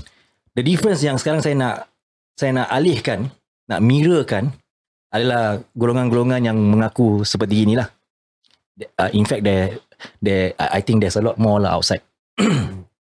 Dan golongan-golongan yang mengaku yang mereka juga mengikut jejak langkah Nabi dan mengharapkan supporter-supporter wanita mereka ni untuk mendukung mereka dalam segi financially, support dan sebagainya, emotionally ke ataupun spiritually. Beza je dia dengan Nabi, dia kaya. Dia kaya. Kaya dengan apa? Kaya dengan RM1. Kaya dengan apa-apalah. Kalau kita nak kiaskan di sini Ustaz. Jadi apa pendapat Ustaz? I mean, kalau kita bandingkan kehidupan mereka mengaku mereka mengikut jejak langkah Nabi, tapi tak sama di sini, tak seimbang. Betul tak? Apa pendapat Ustaz? Jadi kalau untuk menyamakan dan kita balik kepada tadi yang kita dah sebutkan, untuk menyamakan keadaan diri seseorang itu dengan Nabi SAW itu sama level dan sebagainya, itu adalah satu perkara yang mustahil. Itu tidak akan sama sekali. Kemiskinan Nabi SAW itu bukan bermakna sampai tidak ada makanan ataupun tidak ada minuman ataupun diabaikan tanggungjawab nafkah terhadap isteri-isteri Nabi SAW. Tidak macam itu. Bahkan diberikan apa yang perlu, apa yang mencukupi untuk isteri-isteri baginda sallallahu alaihi wasallam. Dan kemiskinan ataupun Nabi SAW itu fakir ataupun miskinnya itu adalah ikhtiari, kata para ulama. Itu adalah pilihan Nabi. Bukan kerana secara ittirar, kerana tak ada duit dan sebagainya, tapi Nabi memilih untuk jalan ini. Kerana apa? Untuk ta'lim, mengajarkan kepada umatnya agar supaya tidak melampau dalam perkara-perkara yang berkait dengan keduniaan. Itu yang disyarahkan oleh ulama kita dan sebagainya. Jadi kalau misalnya kata nak bandingkan dua keadaan, teramat jauh sekali. Bahkan Nabi SAW itu, kalau misalnya kata Nabi SAW itu tidak kaya, dia hanya hidup dengan apa yang mencukupi, tapi kaya hatinya. Kaya hatinya dengan ma'rifah dan sebagainya, mengenal Allah, takut kepada Allah Subhanahu Wa Taala. Orang yang seperti ini contohnya, kalau nak menyamakan keadaan dia itu dengan Nabi SAW itu jauh, teramat jauh sekali. Ya Allah. Aku rasa kan Kejat, kita semua share duit, beli cermin tu ni orang ni. Saya panas lah tapi ni, cuma aku kontrol tak nak bawa banyak. Kau sabar Jad. Kau sabar kan? Sabar. Tadi kita dah bawa pasal sabar semua kan. Dia menyirap juga aku dengan, takkan orang-orang ni senang nak terpedaya kan. Betul. Mungkinlah soalan aku nak tahu juga, lelaki ni handsome sangat ke? Dia bukan pasal handsome tau. Pada pendapat aku juga, ni bukan pasal nak cakap pasal laki-laki ni. Bagi aku nak generalize lah, in terms of orang-orang yang ada kebolehan seperti ini.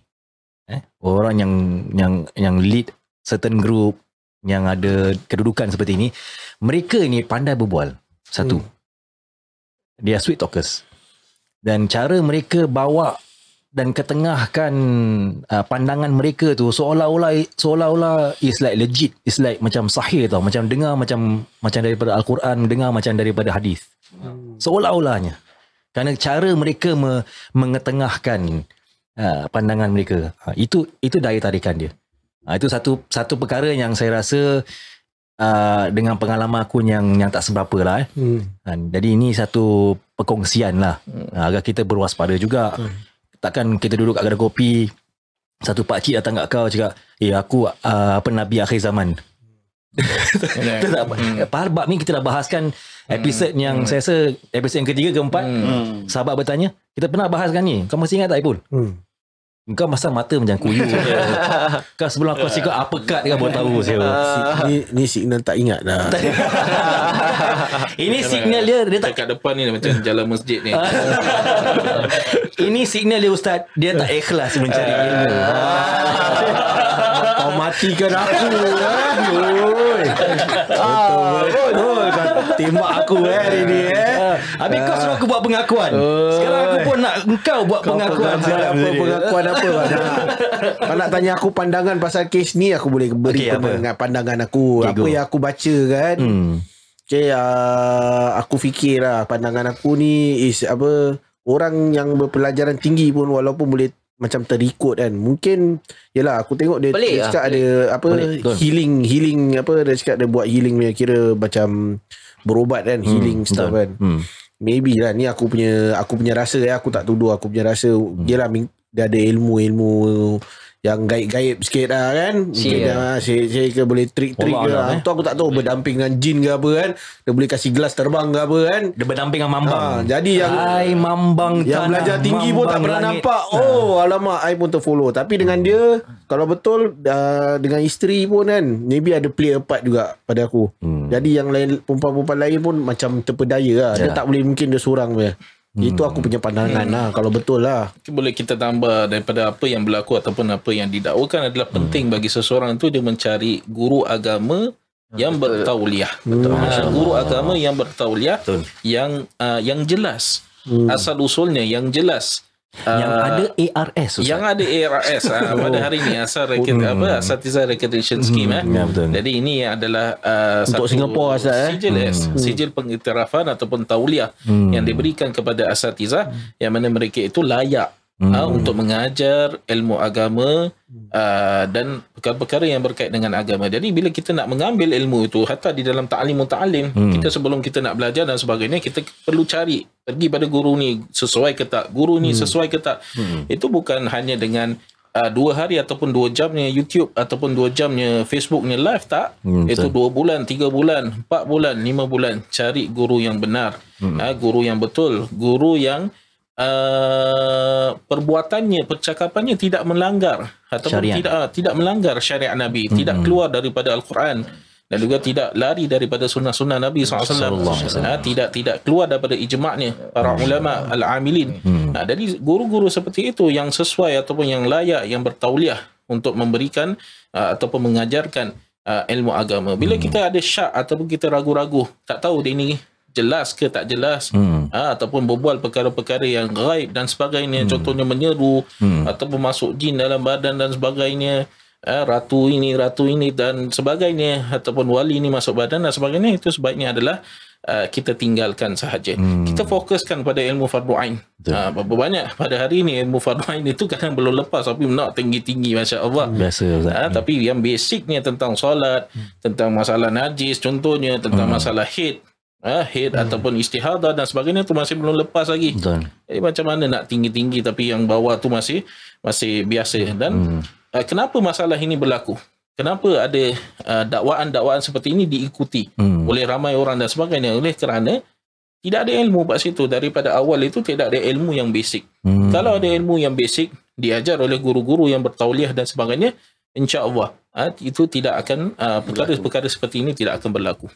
Masya-Allah. Kalau diorang ikut pun kira agaknya ikut macam kau cakap, ikut nafsu lah. Kira kejarkan nafsu lah. Pengikut ikut dengan hawa nafsu. Lah. Tapi aku kalau boleh kan, aku nak berkawan dengan orang ni. Luar biasa. Kita boleh buat dia pergi pancing pun.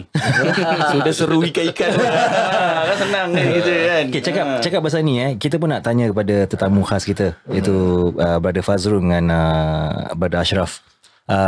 Sebagai seorang awam kita ambil pandangan daripada orang awam je. Kalau timbul perkara-perkara ni dalam masyarakat kita, is it going to be a very worrying factor, not just for us, for our family members? Betul tak? Betul. Pasal kita takut juga kalau benda ni tak berlaku kat kita, mungkin boleh juga ada kemampuan untuk berlaku kepada keluarga kita. Betul tak? Betul. Man, does that worry you tak, Fazrul? Bagi saya betul. Saya perlu risau lah, sebab benda ini tidak boleh buat main lah. Tak boleh buat ringan ini bukan benda yang ringan. Jadi sebab kita macam Ustaz Abdul Hafiz cakap sebentar, kita kena cari guru yang bertauliah. Bagi ini paling penting lah. Sebab untuk mungkin anak-anak saya nanti kalau dah besar ke apa, tersalah ni kita tak tahu kan. Walau Betul, kita sebagai ibu bapa juga kita nak kena faham situasi ini dengan baik, dengan jelas, agar kalau berlaku lagi benda-benda yang tak diingini seperti ini, Betul. dapat kita menanganinya sendiri, betul tak? Yes. For Bro Ashraf macam mana? Yalah, na'udzubillah lah kalau bagi betul. saya Minta jauhkan minta Yalah, jauhkan. ini susah nak cakap susah lah. nak kontrol kan. Tapi insyaAllah tapi yalah, kita paling worry is kita punya anak-anak kan. Betul. Generation after kita, macam Ustaz Abdul cakap, yang penting tu guru tu mesti yalah guru yang bertauliah, guru yang kita rasa dia betul-betul guru lah. Yang bagusnya Al-Sunnah wal Jamaah lah. Betul. Saya kita nak cari guru yang ni. I think this one go back to the topic just now kita discuss Ashraf. Yes, betul. The senior have to mentor the junior. Yes. Betul tak? Betul. Macam you yourself, you are where you are right now because your senior mentor you well. Betul tak? Betul. Golongan-golongan player-player ataupun jurulatih yang senior dahulu banyak membimbing you all tu jadi manusia yang lebih baik, lebih berwibawa, very wise. Betul tak? Betul. Dan sekarang lagi melakukan mentoring kepada the youth. You all do it with your heart and soul, and at the same time also ada masuk unsur dakwah. So definitely ini tak akan berlaku kalau tidak ada bimbingan daripada orang yang lebih bertauliah sebelum you all lah, betul tak? Betul. So that definitely plays a very very important part in kita punya life. Betul tak, Syaf? Yes, betul. Bagi saya ini definitely plays a part. Very important in our life lah. We must follow the right people for me lah. Betul. Bagi saya macam okay, kita kena, for me I always look up to someone. Okay, honestly kalau as in kalau orang yang saya rasa yang saya nak cari dalam agama ni semua tak payah pergi jauh. Saya ada saudara sendiri betul. Masya Allah. Itu betul, bukan cakap apa pasal nikmat this itu nikmat. Alhamdulillah, Allah yang bagi kan ni semua. Lagi satu, kalau macam saya, let's say for me, kalau saya nak look up to someone yang betul-betul dah contribute a lot to football, apa-apa, saya pun tak tengok jauh sepupu saya kat sini. Because dia contribute a lot. He contributed to the country. Sepupu, your sepupu means Fazul Nawas lah. So I always look to someone that inspire lah. Kirakan someone yang dah give a lot and contribute to the community also. To the community. Betul. So saya tak payah tengok jauh lah. Walaupun Alhamdulillah ada juga orang-orang yang kawan-kawan yang lain kawan yang lain. Cuma Alhamdulillah. Masya Allah. Ini bab penting tau. Circle of friends macam saya cakap lah, permulaan sebelum yang permulaan podcast lah, people around you it's very important. Choosing the right friend also plays a part. Memilih kawan yang ada pandangan agama yang sama pun penting tau. Kalau kena mereka daripada aliran yang lain, lagi-lagi kalau aliran seperti ini, na'udzubillah, macam nak communicate dengan orang, takut kita pun boleh terjebak. Na'udzubillah. Kalau yang pandai-pandai degree pun tak boleh terikut. Exactly. Betul lah. Tapi satu soalan saya nak tanya pada Ustaz. Ada tak doa-doa yang paling terbaik untuk kita dihindari daripada ajaran sesat ni? Ini paling penting juga pasal kita sebelum kita nak memperbaiki situasi, baik kita protect diri kita dulu. Ada tak doa-doa ataupun yang warid atau yang diajarkan oleh ulama agar kita dihindari daripada pemikiran sesat seperti ini? Untuk doa tertentu tu saya tak ingat. Tapi pernah dinasihatkan oleh guru kita itu, kita di dalam berdoa, kita menuntut ilmu itu, selain kita doa meminta Allah untuk berikan kita kefahaman dalam ilmu, kita juga minta kepada Allah untuk diberikan taufik dalam kefahaman kita. Kerana apa? Kalau misalnya kata dalam kefahaman orang boleh salah. Kadang kefahaman dia betul, kadang kefahaman dia boleh jadi salah. Tapi bila dia itu meminta agar diberikan taufik dalam kefahaman, insya-Allah Allah Subhanahu Wa Taala akan memandu dan memberikan kefahaman yang betul yang dia dapatkan daripada gurunya, insya-Allah itu dapat mendekatkan dirinya kepada Allah Subhanahu Wa Taala. Masya-Allah. Jadi sentiasa seorang itu jangan hatta kita dalam basic bila kita menuntut ilmu dan sebagainya, permulaan kita itu kita digalakkan untuk sentiasa bertawaduk, humble. Jangan mendakwa diri kita ini seperti Nabi. ataupun mendakwa diri kita ini ada ilmu sakti, ada ilmu ini sekian-sekian dan sebagainya. Itu tak pernah diajarkan oleh Nabi. Benar ke? Kita lihat dalam hadis-hadis Nabi kata aku boleh terbang, aku boleh belahkan bulan. Ada? Aku tidak ada. Jadi begitu juga kita sebagai seorang penuntut ilmu perlu tawaduk. Bagaimana caranya adalah dengan kita berdoa. Kita dikurniakan yang belum berjumpa dengan guru, dikurniakan guru yang benar, yang ada sanad, yang jelas, tak membawa perkara-perkara yang boleh mengelirukan. Kemudian bila kita menuntut ilmu, kita dapat istiqamah. Kemudian bila kita dapat ilmu, kita dapat kefahaman yang betul melalui wasilah guru ini, sehingga kita dapat dekatkan diri kita kepada Allah. Amin. InsyaAllah. Amin. Masya-Allah. Jadi saya nak teruskan Ustaz dengan pengakuan yang mereka. Jadi ini last discussion yang kita gonna have. Mereka kalau ini betul saya gunakan cerita si kalau. Aku tengah tutup mata ni kalau ni. Si kalau. Okey, tapi ini aku nak kena stress kan. Pasal kita tak boleh mendakwa mereka dan kita just want to take dorang kefahaman, jadikan daripada sumber diskusi ilmu. Itu tujuan kita pada malam ini. Bukan nak diskriminasikan mereka, bukan nak merendahkan martabat mereka, tidak. Jadi pengakuan, kalau seandainya betul ini datang daripada mereka mengaku kan, yang atau guru ini mengatakan dibolehkan untuk mereka beli 4D nombor ekor. 4D ni nama apa? Nombor ekor. Berjudi. Itu dah masuk judi lah, confirm lah. So beli nombor ekor, dan duit kemenangan daripada nombor ekor ini mereka boleh sedekah. Boleh sumberkan, boleh salurkan duit itu, berikan kepada orang fakir miskin, berikan makan kepada mereka. Jadi itu yang dikatakan oleh mereka. Boleh beli lah. Kalau betul. Jadi kita nak bahaskan pada sudut ilmu, daripada sudut hukum pula. Macam mana Ustaz? Jadi kalau misalnya kita tahu bahawa 4D ataupun yang senama dengan 4D dan sebagainya, Toto dan sebagainya, itu kan dalam perjudian, dan kita tahu dalam Al-Quran itu telah dinyatakan secara jelas bahawa hukumnya adalah haram. Itu seseorang tu bermain judi ataupun menolong seseorang, dia tak main judi tapi dia belikan nombor 4D dan sebagainya untuk orang dan sebagainya, maka itu adalah satu perkara yang telah dilarang oleh Allah Subhanahu Wa Taala secara jelas di dalam Al-Quranul Karim.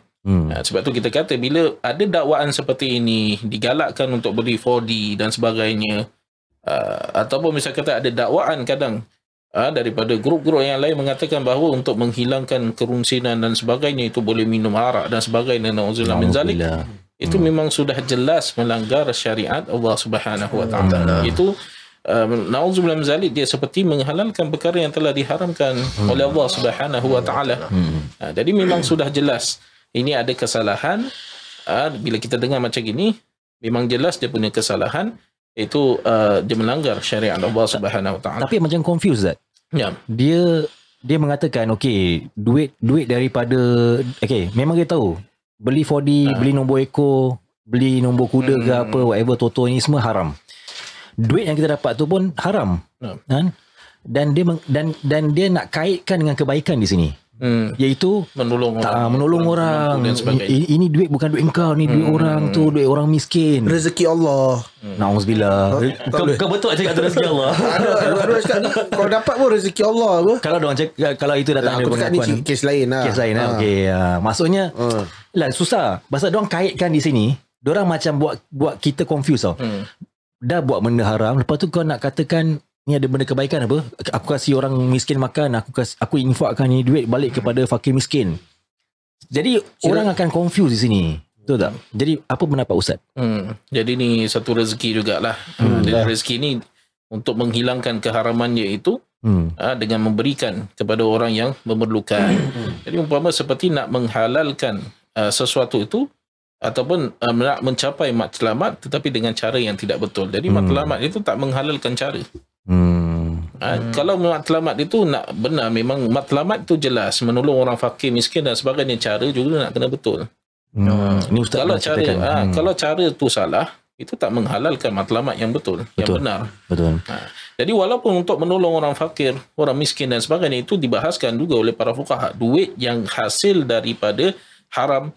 Adakah orang yang memiliki ataupun orang yang menerima duit yang haram tu dia memiliki ataupun tidak? Jadi setakat daripada pembacaan dan juga takrif daripada masyayikh, kita mengatakan bahawa duit yang dia perolehi daripada hasil yang haram itu tidak dimiliki. Jadi bila tidak dimiliki, harus dipulangkan semula kepada pemiliknya yang asal. Daripada mana sumber yang dia dapat duit yang haram itu. Jadi itu bukan duit dia sebenarnya lah. Bukan duit dia yang sebenar. Itu yang dinaskan oleh para fuqaha. Allahu'alam, kalau misal kata ada pandangan yang lain, cuma kita belum jumpa lagi pandangan yang lain untuk diberikan kepada fakir miskin daripada contohnya tak kena nak bakarkan duit tu dan sebagainya. Ataupun bakar dan sebagainya, tak. Itu tak boleh. Pandangan yang kita jumpa sekarang ataupun pandangan para ulama yang kita dengar daripada para ulama ataupun guru-guru kita adalah dikembalikan semula kepada pemilik yang asal, bukan disalurkan kepada orang-orang miskin dan sebagainya. Jadi ini satu pembahasan yang saya rasa Ustaz kita nak kena memperbaiki, bukan daripada sudut hukum saja, daripada kefahaman. Jadi jangan campur aduk dengan rezeki, dengan benda yang haram, lepas tu nak buat benda kebaikan. Saya nak buka satu diskusi kepada Ustaz Al-Fadhil Al-Mukarram Ustaz. Saya pernah belajar dulu yang mana sumber rezeki ni nikmat. Sumber rezeki rezeki minallah ni, mana rezeki daripada Allah Subhanahu Wa Taala ni satu nikmat. Mana tak kisah berapa pun kita dapat pendapatan kita, tapi itu daripada sudut nikmat, halalan thayyiban, betul tak? Tapi sumber pendapatan yang haram ini itu bukan nikmat, itu nikmah. Ya, mana kebinasaan, bukan kenikmatan. Jadi mungkin Ustaz boleh bukakan ni untuk satu pembahasan tak Ustaz? Dalam segi rezeki itu kita bahaskan rezeki. Rezeki itu apa? Rezeki itu warizqu ma yanfa'u wa la muharramah. Itu rezeki itu adalah sesuatu yang memanfaatkan seseorang. Dia dapat anugerah daripada Allah Subhanahu Wa Taala, merezekikan yang bermanfaat baginya. Tak kira walaupun dia itu adalah benda yang haram. Jadi kita tahu rezeki ini walaupun benda yang haram itu tetap dinamakan rezeki. Dia bukan hanya pada perkara yang harus ataupun perkara yang halal sahaja, tidak. Walaupun dia daripada sumber yang haram tetap dinamakan dia itu rezeki. Akan tetapi bila dia itu datang daripada sumber yang haram, adakah ada kenikmatan kat situ? Adakah ada barakah daripada sesuatu yang datang sumbernya itu daripada perkara-perkara yang haram? Itu sudah tentu tidak ada barakah. Itu sudah tentu tidak ada kenikmatan. Bahkan itu adalah satu orang kata apa? Itu adalah satu kebinasaan seperti mana yang disebutkan tadi. Niqmah itu digantikan huruf ni'mah ain kan. Itu digantikan dengan qaf. Itu adalah kebinasaan. Bahkan mungkin boleh jadi satu istidraj. Kata aku main 4D ni asyik menang. Setiap kali main mesti menang. Dia ingat rezeki jadi dia kata Allah sayang aku ni. Berarti aku buat ini kerana apa? Aku ada matlamat untuk bantu orang-orang miskin. Jadi Allah suka apa yang aku bikin. Dan main 4D. Hari-hari tengok muka dia beratur-beratur. Jadi itu satu istidraj. Itu adalah satu ujian yang akan dipertanggungjawabkan, akan dipertanyakan nanti pada hari akhirat. Aduh, berat ni. Cakap pasal tadi kita berbual, lupa nak buka emas ni, dah tersangkut. Tapi 4D itu nikmat Ustaz. Itu okay. 4D bukan lucky draw ke? Okey, bab lucky draw kita aku rasa hukum kita bahaskan pada episod yang lain. Ini aku tengok Ijat kat sebelah aku. Aku dah rasa dia punya bahang gerhana dia. Tengah nyanyi lagu gerhana. Topik panas panas. Abang Ijat aku ni dia memang dah panas sekarang. Cakap panas nampak tu depan. Macam kau panas nampak logo GGMU. Aku tak nak cakap lah. To set the record straight also Nari aku nak tanya aku tahu Fazrul is a hardcore GGMU my friend. Manchester United punya penyokong. Manchester United. Ashraf macam Ashraf Italian League. tak jadi. Dia Italian League. Okay. Juventus. Okay, wait. Aku rasa aku tahu Ashraf punya favorite player. Aku tahu, okay? Pasal kita membesar sama-sama. Pasal dulu aku tahu aku selalu nampak Ashraf pakai jersey nombor 10. Aku tahu, let me guess Ashraf Rashid punya favourite player. Dan datang daripada tim Juventus. Alessandro Del Piero. Dah tahu kan. Dah berapa tahun dah ni? Dah berapa tahun? Aku tahu acap number 10. Nampak? Ini menunjukkan kan, kita kawan bukan setakat memerhatikan apa yang dia punya perwatakan dah. Mereka tahu apa dia suka juga. Siapa favourite player kau Pak? Favourite player aku kan adalah Eric People. The legend. Okay. Kan. Kau tanya aku suka pakai nombor apa? Kau suka nama apa? Jangan tanya. Jangan tanya. Dia dah tanya apa? Apa? Nombor apa? Nombor 4D. Nombor 7. Sudah. Dulu. 7 siapa? David Beckham. Cantona lah. Apa? Cantona. Betul-betul dulu sibuk Cantona. Sekali fikir-fikir Manchester. Alamak. Kau ni Jadi traitor. tak boleh. Aku Kau dah ni tukar pengkhianat. sekarang. Taklah pada aku kan, end of the day kalau kita nak berbual bab bola ni kan, aku ada nampak juga tau, kadang-kadang pasal bola ni kan, persaudaraan boleh terputus juga. Wah, gaduh. Jangan sampai gitulah bro. Tumak kental. Tak ada pam sana pam sini, kalau gurau-gurau sama-sama kan, understanding. Adat istiadat kita bertanding. Betul, kalau kacau-kacau gitu okey. Tapi kalau dah bawa sampai pergaduhan ke, Aku cakap engkau satu benda. Since kau bring up about this topic about bergaduh di padang bola. Aku dengan Ashraf kan, kita pernah bertanding. Ashraf dulu main sembawang, aku dulu main National Under 16 NFA lah. Kita pernah bertanding. Dia main left mid tau, aku play on the right back. Kan? And untuk aku nak jaga dia bukan punya senang tau, kejap kau. okey. Nak jaga dia, kau nak kena gunakan kepala akal kau untuk jaga dia. Bukan pasal dia is a very legat player, skillful. Kan, kiri kanan hidup bro. Kan, kalau kau tak jaga, mata kau boleh juling dia bawa bola. So tapi at the end of the day, memang kalau kita bertanding kan, kau boleh tanya Ashraf lah, memang agresif lah back then rentap lah cakap, tak ada kasih can lah, member rentap cakap. Dirty player. Tapi tak adalah. Tapi at the end of the day, after the whistle, the final whistle is being blown kan, kita semua member salam. Cium pipi, cium mulut, gosok lidah. Astagfirullahaladzim. Tak ada. Ni gurau je. Tapi aku pernah tengok video viral orang main bola pun boleh gaduh. Betul. Itu main macam bola gaduh. Main bola gaduh tak apa, yang supporter bergaduh tu. Itu yang aku pelikkan ni. sebab tu aku dulu tak dah naik menyampan dengan bola punya scene ni.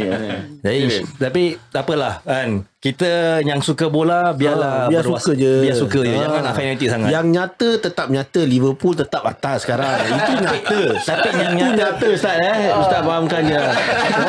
Saya nak bawa memori dulu tadi yang Maijat kata tentang kalangnya time dulu. Dream team Ustaz. Kita dulu kecil-kecil ingat ada pakai baju Singapore. Baju merah 4. Ada lagi satu lagi. Adik Ashraf satu. Adik Ashraf satu. Ni pakai baju Saswadi Mata. Sesuatu mata dulu. Ustaz duduk mana scoreboard kan dulu kan. Tak tahulah. Ikut dia. That means kegiatan dalam segi keluarga dulu pergi Kalang Stadium tengok bola Ustaz. Ada tak ingat kalau dorang mungkin orang pergi Kalang Stadium lah. Tapi saya ada sekali ke 2 kali ada ikut lah. Tapi dalam sebab kita rumah dekat. Dekat. Jadi kalau Asrul dengan blok depan blok saya satu blok ada pemisah. Kemudian Fazrul ni dekat sebelah Ginza Plaza. Jadi sama blok dengan nenek arwah nenek dulu. Jadi kita confirm hari Sabtu, kadang hari Minggu weekend selalu jumpa. Dan dorang bila pindah Woodland, jadi saya tinggal Bukit Panjang. Saya habiskan masa saya banyak dekat Woodland. Betul. Jadi kadang tidur rumah Fazrul, Ashraf. Jadi ganti lepas tu. Jadi betul lah orang kata all stars born in the west lah. Ini aku menyampah pula. Main iri pula. Tadi kita kata semua main kat Woodland. Rupanya semua orang west sebenarnya. Dorang kalau memori sikit, kalau dorang petang-petang kadang turun main bola, kita kadang tak main, kita kadang tengok dorang main daripada zaman bawah blok lagi. Mungkin apa tahu Ustaz, dorang bagus main bola pasal Ustaz kat tepi tengah baca wirid untuk dorang. ada daripada dinding. Saya rasa. Ada barakah. Ya Allah, ya Allah, ya Allah, ya Allah. Itu aku kat tepi seru je bola-bola. Bola mana Masya Allah, Masya Allah. Okey, saya rasa Alhamdulillah satu episod yang sangat membahaskan isu yang sangat menarik dan dalam masa yang sama kita bersantai dan menuntut ilmu. Di sisinya Al-Fadhil Al-Mukarram Ustaz Abdul Hafiz. Dan saya ingin mengucapkan ribuan terima kasih kepada Al-Fadhil Al-Mukarram Ustaz Abdul Hafiz untuk mengisikan sesi ini dengan nasihat-nasihat dan kata-kata mutiara beliau. Betul tu. Terima kasih Ustaz. Dan juga ribuan terima kasih, jutaan terima kasih. Tak ada bilangan yang saya boleh katakan di sini kepada dua tetamu khas kita, tetamu undangan kita, iaitu Brother Fazrul Nawas dan juga Brother Ashraf Rashid. Terima kasih brother. Terima kasih brother. Masya-Allah. Teruskan gentel bola tu. Terima kasih untuk menyemarak dan meriahkan episod kali ini. Terima kasih kerana mengundang kita. Masya-Allah, terima kasih. Dan kami mendoakan kepada kedua-dua daripada kepada kedua mereka agar mereka dapat more success in their career, insyaallah. Amin. Insyaallah, amin. Yang penting happy Tapi Fazul, aku nak request satu benda. Apa? Nanti kalau kau score kau next goal, kau buat love sign untuk kita boleh tak? Gini. Kau buat love sign je macam gini. Dia tak berani lah. Ini request aku. Dia tak berani lah. Dia tak berani. Ini request aku pasal kalau dia buat betul dia buat dekat TV kan. Oh ini untuk kita. Ini sahabat bertanya. Yeay. Masya-Allah. Tapi kalau Man U lawan Liverpool, Man U score aku buat. Itu mesti buat, Faz. Mesti buat. Kita kasih dia panas je. Tak nak cakap lah. Habiskan ni podcast sekarang juga. Okey, jadi bagi penonton dan juga pendengar, terima kasih untuk menonton dan sudi mendengar podcastnya Sahabat Bertanya. InsyaAllah kita jumpa lagi pada episod yang seterusnya. Jangan lupa like and share video ini dan podcast ini. Jadi daripada itu saya mengucapkan Assalamualaikum warahmatullahi. Selamat tinggal. You never walk alone.